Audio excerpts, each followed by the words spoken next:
Good morning, travelers. Welcome to another Kentot Eats. And nag-crave tag pasta. Maayo na lang na uso na ang food delivery kaysa kainit sa panahon karon, kapoy na kay mo gawas. So, nagpa-deliver ko og pasta from Chef GV. Kung nag-crave pod mog pasta or nangita mog snacks, pwede ra mo magpa-deliver sa Chef GV.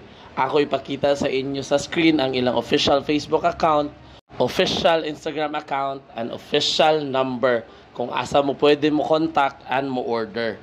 Ako gi-order truffle pasta with mushroom sauce and shrimp scampi. Packaging pa lang, kabalo nagig ka na wala siya gitipid.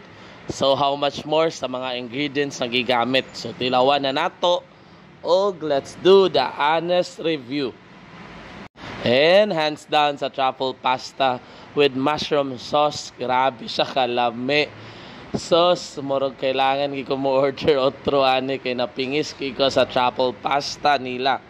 And sa shrimp scampi nila, medyo gamay lang akong gikaon kay allergy man ta sa shrimp. Pero okay gyapon ang lasa. So hangtod sa sunod na Kentot Eats, kita kits travelers.